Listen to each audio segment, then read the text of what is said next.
Hello students, we will continue our lesson The Enemy। पिछला आशा करती हूँ कि आपने सबने रीड किया होगा, देखा भी होगा, क्वेश्चंस भी साथ साथ लर्न कर रहे होंगे, सेल्फ स्टडी काफ़ी अच्छी चल रही होगी।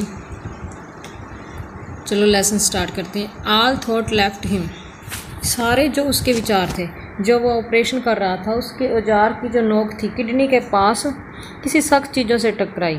जब वो औजार उसके किडनी के पास किसी सख्त चीज़ से टकराए तो उसके जो भी दिमाग में विचार चल रहे थे सारे चले गए। He felt only the purest pleasure, उसने केवल एक शुद्ध आनंद का एहसास किया। He probed with his fingers delicately familiar with every atom of this human body, उसने अपनी उंगली से ढूंढा कोमलता से जो मानव के शरीर में प्रत्येक एटम परमाणु को जानती थी। उसकी उंगलियां इतनी एक्सपर्ट थी। His old American professor of anatomy had seen to that knowledge, उसके बूढ़े शरीर विज्ञान के अमेरिकी प्रोफेसर ने इस ज्ञान की तरफ ध्यान दिया था। Ignorance of the human body is the surgeon's cardinal sin सर्ज, मानव शरीर के बारे में अज्ञानता एक डॉक्टर के लिए महापाप है श्रीमान। ही had thundered at his classes year after year to operate without as complete knowledge of the body as if you had made it anything less than that is murder। कई वर्षों तक अपनी क्लासों में वो कहता रहा, जो ज्ञान तुमने प्राप्त किया है उसके बिना ऑपरेशन करना हत्या से कम कुछ नहीं होगा।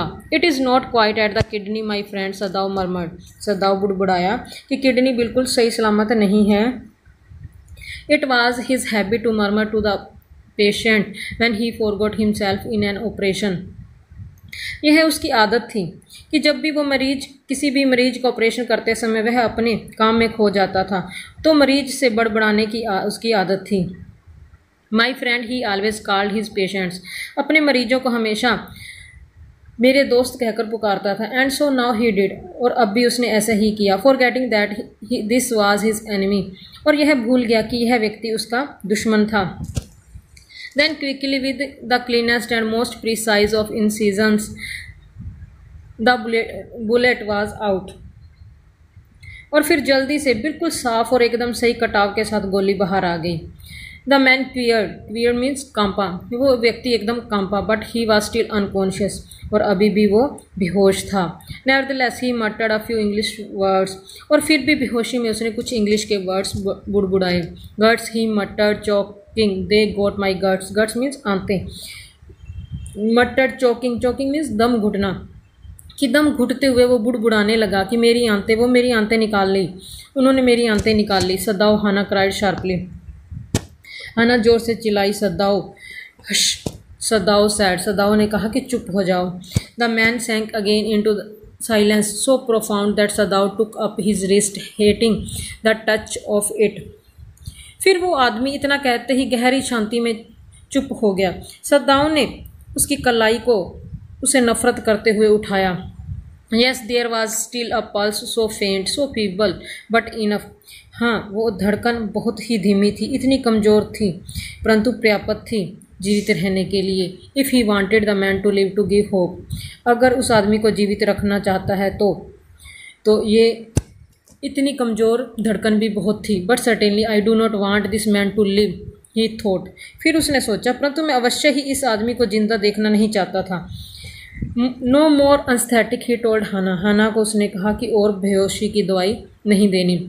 He turned so swiftly as though he had never paused, and from his medicines he chose a small vial and from it filled a hypodermic and thrust it into the patient's left arm।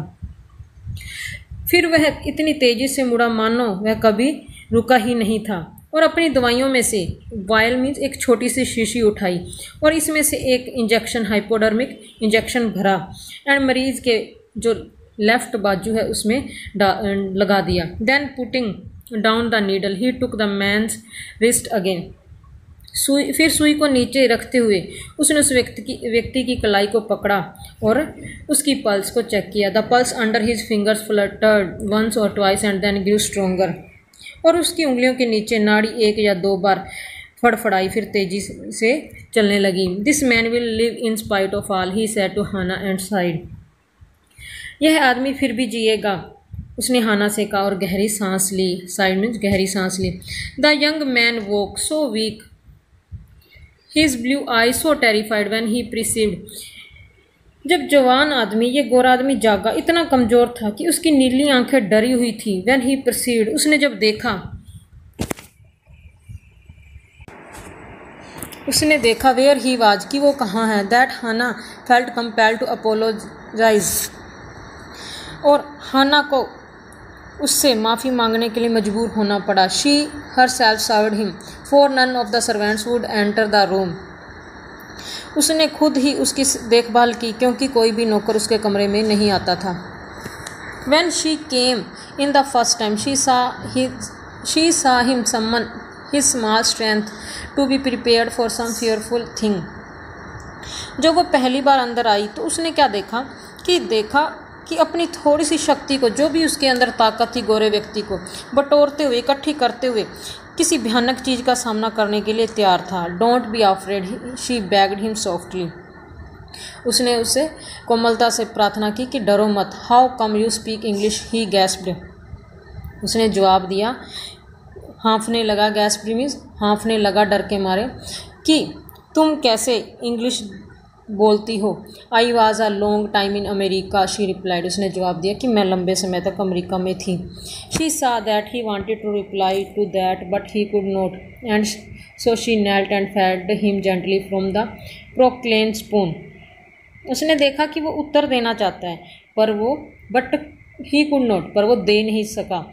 And so she knelt, और इसलिए वो घुटनों के बल झुकी। And fed him means खाना खिलाना, gently नम्रता से, फ्रॉम द प्रोक्लेन स्पून, और जो भी प्रोसलिन जो चम्मच थे उससे उसे खाना खिलाया। ही एट अनविलिंगली, उसने बिना इच्छा के खाना खाया। बट स्टिल ही एट, फिर भी उसने खाना खाया।